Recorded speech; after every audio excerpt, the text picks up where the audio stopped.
Perkenalkan, nama aku Nabila Aulia Putri. Di sini aku ada tugas komputer bisnis terapan. Tugasnya itu menjelaskan mengenai Microsoft Excel, khususnya penggunaan fitur pivot table. Jadi ini soal data yang pertama dan ini soal data yang kedua. Jadi di sini tuh ada dua soal. Tugas di setiap datanya tuh beda-beda. Nah, oke. Jadi yang soal data yang pertama itu kita disuruh menggunakan fungsi statistik tunggal maupun kombinasi pada Excel untuk menghitung mean, median, standard deviation, dan lain-lain untuk setiap produk. Jadi kita bakal menghitung produk-produk ini, produk satu, produk 2, produk 3 menggunakan eh, fungsi-fungsi statistik yang tadi. Ini kita buat tabel ini dulu. Kita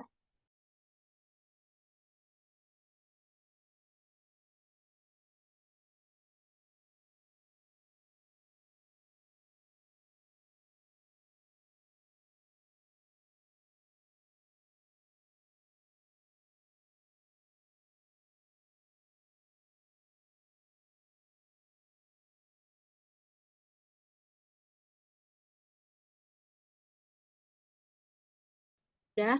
Nah, untuk fungsi-fungsi statistik tadi, aku bakal taruh di tabel yang baru. Jadi aku bakal buat tabel lagi di samping si data penjualan tahun ini.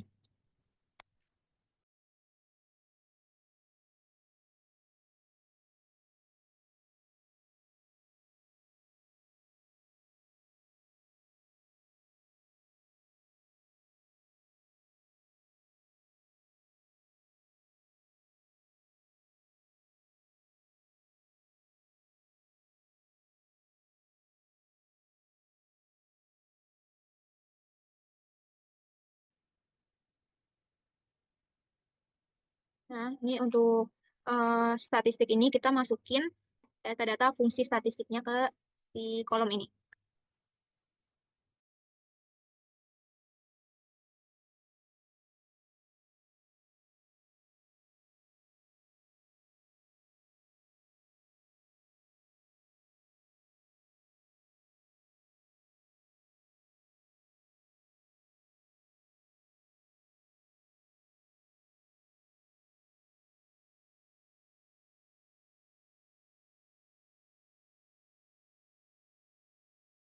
Nah, kalau udah kita masukin si data-data fungsi ini ke kolom statistik ini, kita langsung masukin si rumusnya. Jadi main itu pakai rumus average. Average itu kegunaannya untuk menghitung nilai average itu kegunaannya untuk menghitung nilai rata-rata.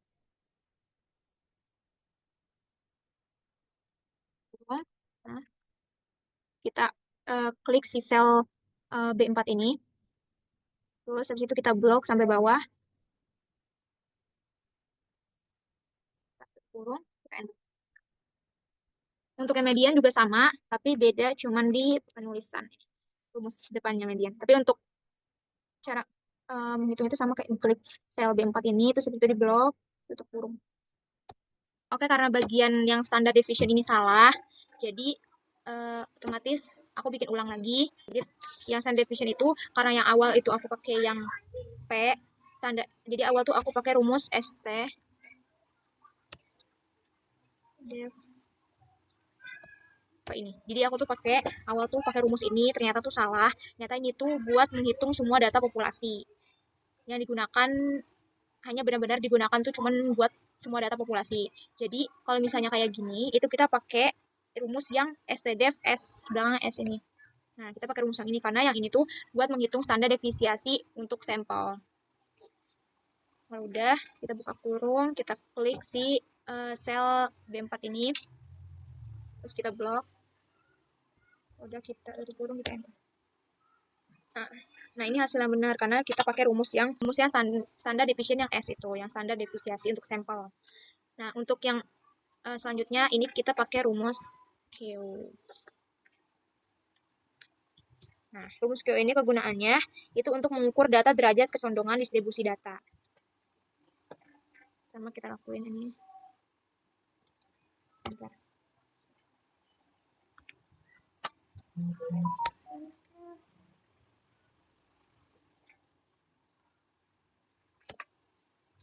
Nah, untuk bagian yang range ini itu beda di perhitungannya. Jadi range ini tuh kegunaannya untuk mengukur rentang antar nilai tertinggi dan nilai terendah dalam data. Jadi ini tuh antara gabungan mix minimum sama maksimum.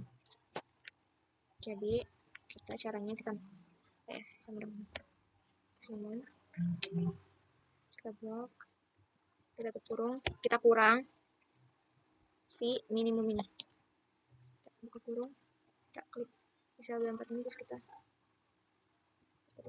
enter. Nah, jadi dia tuh dikurang si maksimum sama minimum ini. Untuk yang minimum itu rumusnya juga sama, diklik ini. Nah, jadi minimum ini untuk mengumpulkan nilai data terkecil.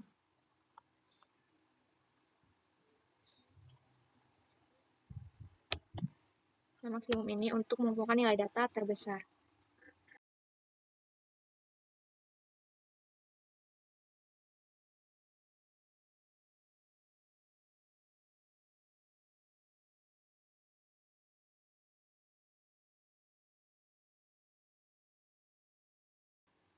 Nah, untuk yang sum ini kegunaannya itu untuk menjumlahkan seluruh nilai.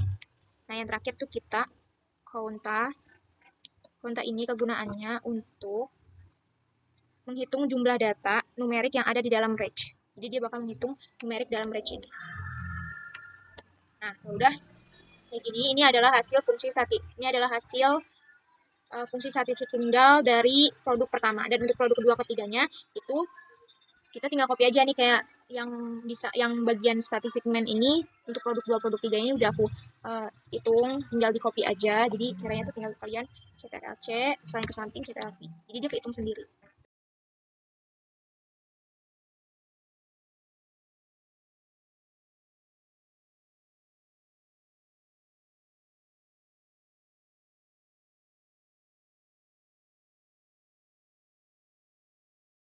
Nah, ini adalah hasil yang benar untuk fungsi statistik tunggal dari produk 1, produk 2, dan produk 3. Selanjutnya itu kita disuruh buat bar chart untuk setiap produk. Jadi bar chart tuh kayak semacam diagram. Terus caranya tuh kita blok tahun. Jadi kan itu tadi disuruh bikin bar chart untuk setiap produk ini nih. Produk 1, produk 2, produk 3. Kita disuruh bikin masing-masing bar chart dari masing-masing produk ini. Jadi caranya kita blok tahun sama produk 1. Terus kita ke insert.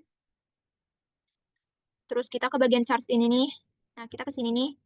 Ke insert column, bar charts. Terus kita klik ini. Terus ke more column charts. Karena kita, ini kan banyak nih diagramnya. Beda-beda. Ada yang pie, ada yang line, ada yang kolom. Nah, karena kita disuruh pakai gambar, jadi kita pakai gambar. Kita bebas pilih mau pakai yang mana. Misalnya sama aja. Kita bakal kayak ini. Udah, kita, oke. Nah, dia tuh bakal kayak gini. Jadi dia udah ke hitung kayak 2001. Nih, di sini ada tahunnya. Terus ini ada nilai-nilai produk-produknya.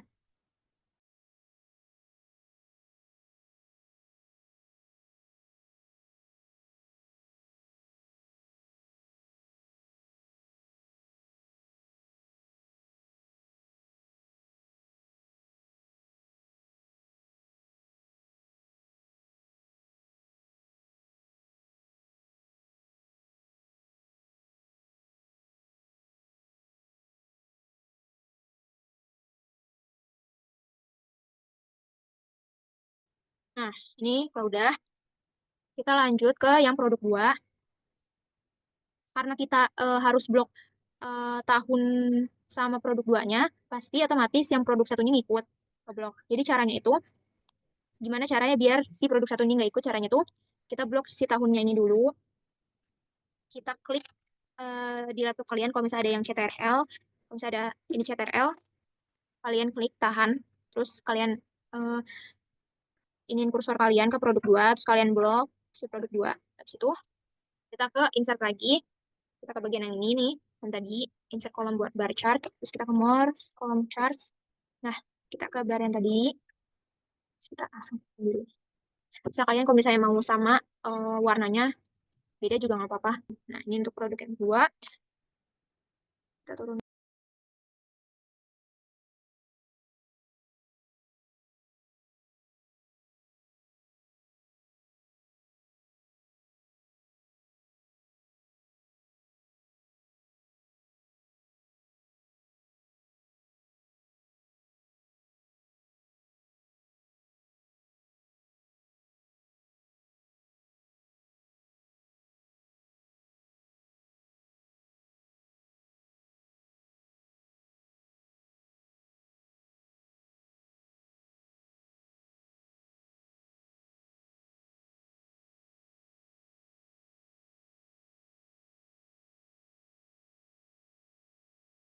udah dia bakal kayak gini.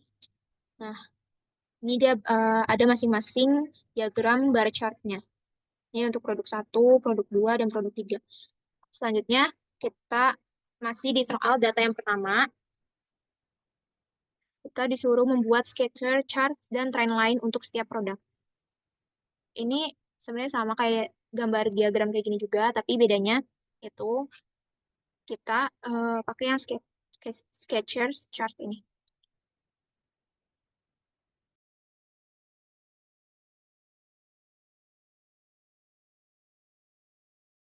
Nah, ini kita blok tahun sama produk satu. Terus kita ke insert, tapi kita ke yang diagram ini, yang namanya insert sketcher. Nah, kita pakai yang sketchernya tuh masih kosong, belum ada garisnya. Jadi masih bentuk si titik biru ini nih. Masih bentuk titik biru ini, belum ada garisnya. Jadi titik biru ini itu yang sketcher chart itu.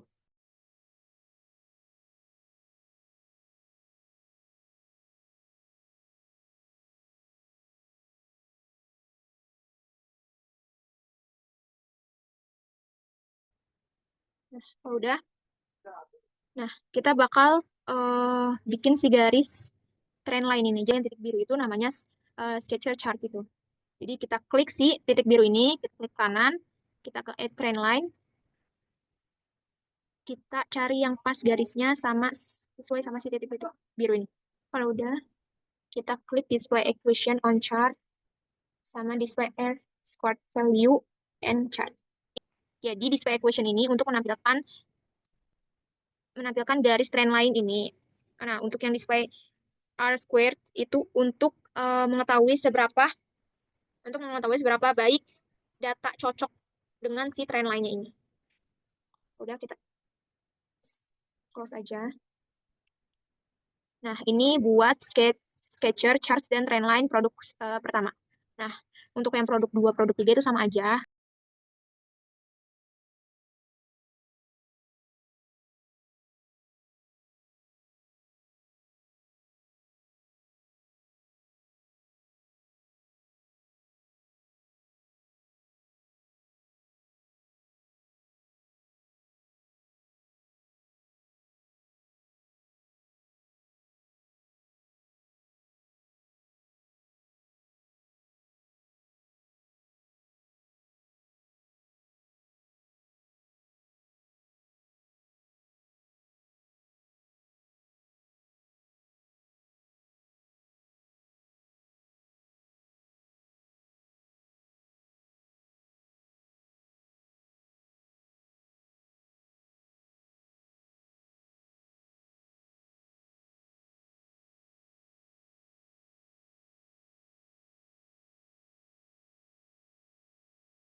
Dan ini untuk soal data pertama udah selesai.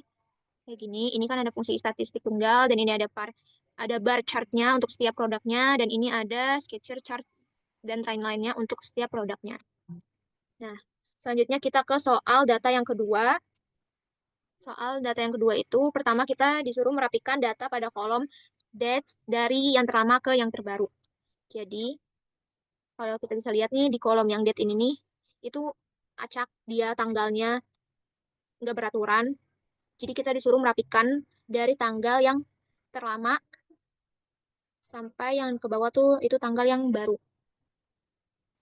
Jadi caranya itu, ini kita blok si date-nya ini sampai bawah.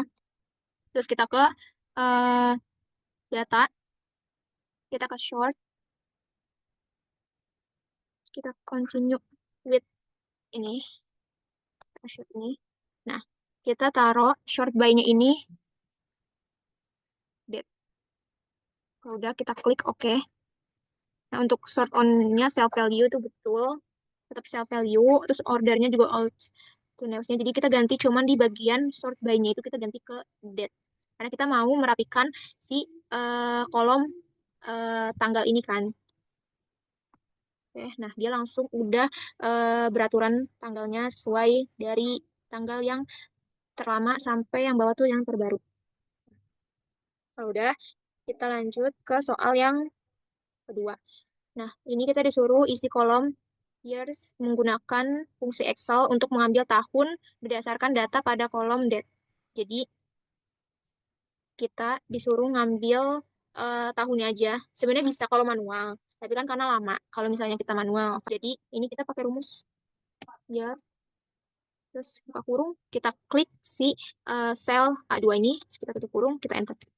Dia langsung kayak gini. Kalau udah kayak gini, langsung kita klik sampingnya 2 kali. Nah, dia langsung ikut sampai bawah sesuai sama tahun yang di kolom date ini. Selanjutnya, selanjutnya kita merapikan data pada kolom search dengan memperbaiki huruf kapital dan menghapus spasi berlebih. Jadi ini kan di kolom search ini kan masih berantakan. Jadi caranya ini kita bikin kolom baru, kita klik kanan, kita insert. Nah, dia bakal muncul kolom baru. Terus kalau udah, kita search.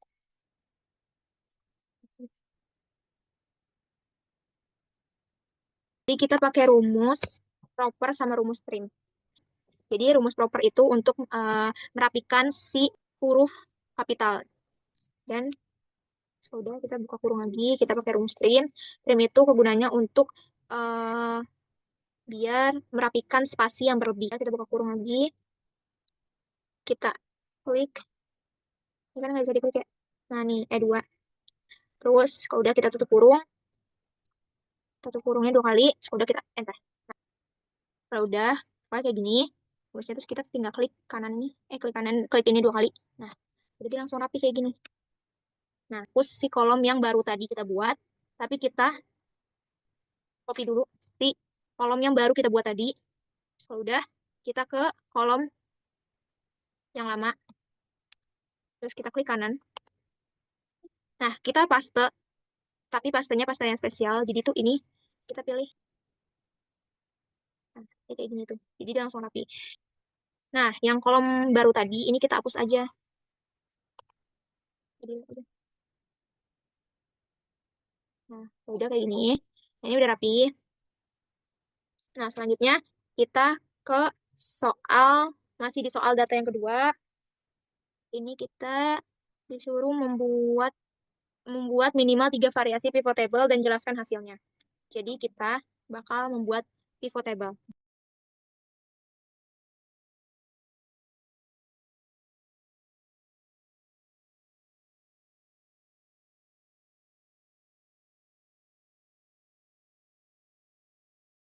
Jadi di soal set data kedua itu kita selanjutnya kita disuruh membuat minimal 3 variasi pivot table dan jelaskan hasilnya. Jadi kita bikin pivot table-nya itu dari yang data disuruh tadi. Nah, pertama kita blok dulu si data ini. Terus kita ke pivot table ini. Terus kita ke from table range. Terus kita ke setting new worksheet. Nah, bedanya new worksheet sama existing worksheet itu, kalau new itu kita bakal buat set baru di bawah ini. Jadi kita bakal buat si pivot table-nya di set baru. Tapi karena aku mau si pivot table-nya tetap di set data kedua ini, jadi aku pilih yang existing worksheet. Nah, kalau misalnya kita klik si existing worksheet ini, kita langsung disuruh isi location. Nah, lokasi ini buat kita naruh si pivot table-nya tuh di kolom keberapa. Nah, karena aku mau naruh si pivot table ini di kolom paling bawah, di B29, jadi selnya itu kita tulis B29. Nah, kita pokoknya jangan lupa kalian isi si lokasi ininya dulu. So, udah klik OK. Nah, jadi dia langsung muncul di sesuai sel yang tadi kita isi. Nah, kalau udah, karena tadi petunjuknya itu eh, di yang soal kelima ini disuruh search dan sama quantity. Jadi, kita tarik search, taruh di rows. Terus, quantity, taruh di values. Nah, kalau misalnya kita udah bikin pivot table ini kan bakal muncul ini. Ya. Kan tadi kita udah tarik si quantity ke values, search itu ke rows. Nah, si field, jadi si drag field ini kan ada beberapa pilihan. Ada filter, kolom, row, sama value. Nah, filter ini itu kegunaannya untuk menyaring data. Nah, untuk kolom ini, dia kegunaannya untuk membentang ke samping, horizontal. Nah, untuk rows ini dia bakal turun ke bawah, vertikal. Dan untuk values ini, dia untuk menampilkan data. Jadi makanya kita taruh quantity di value. Udah, kita klik ini, terus kita update. Lalu kita silang. Nah, kita udah buat si pivot table yang pertama.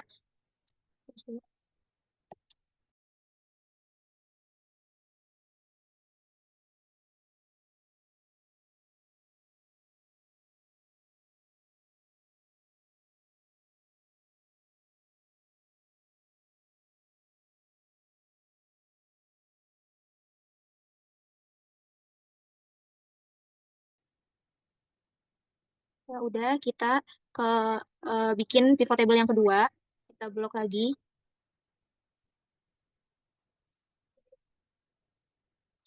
Kita ke insert, kita ke pivot table. Situ. Nah, aku bakal naruh pivot table yang kedua ini di E29.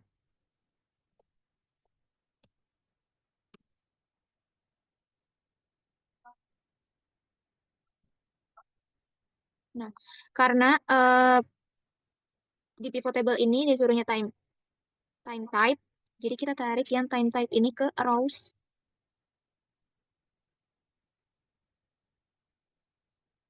terus kuantitinya tetap di value.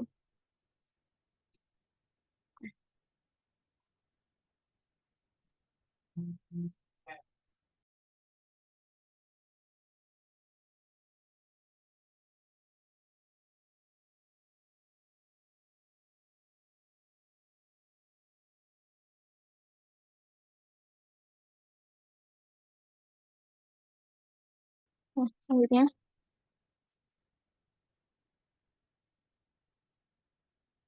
kita ke pivot table yang ketiga, setting ini,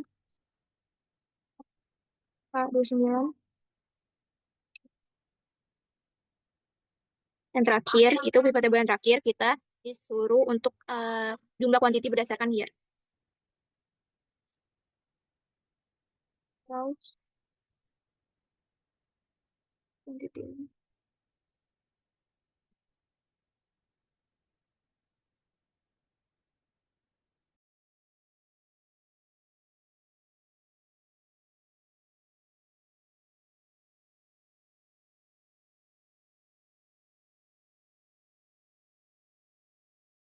Aku bakal jelasin untuk pivot table yang pertama.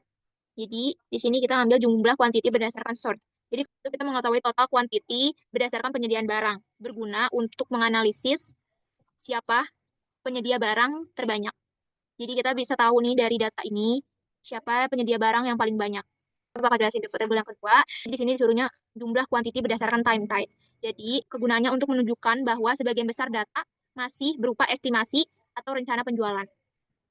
Nah, untuk pivot table yang ketiga, ini ada jumlah quantity berdasarkan tahun. Ini untuk mengetahui pengelompokan data berdasarkan tahun. Dari tahun 2008 sampai 2009. Nah, itu penjelasan dari pivot table 1, pivot table 2, dan pivot table 3. Selanjutnya, soal yang terakhir, yang kelima di soal set data kedua, itu ada buat bar chart untuk menampilkan jumlah quantity berdasarkan source, jumlah quantity berdasarkan time type, dan jumlah quantity berdasarkan year. Jadi, kita caranya kita blok yang pivot table tadi. Kita ke bagian charts ini. Kita ke bagian insert column or bar charts, terus more column charts. Nah, kita ke bagian bar. Nah, udah kita klik. Oke, udah kita rapihin.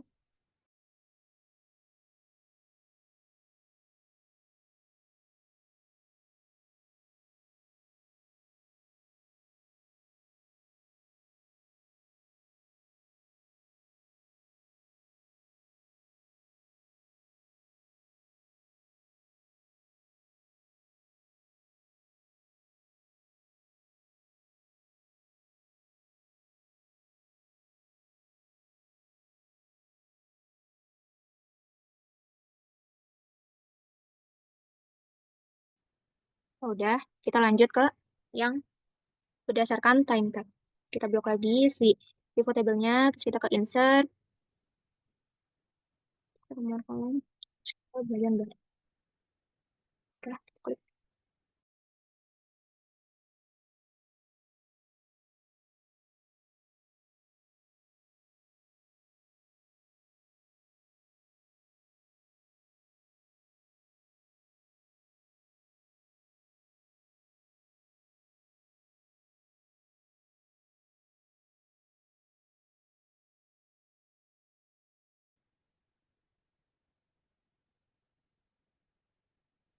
Selanjutnya yang pivot table ketiga, ke pivot table yang terakhir.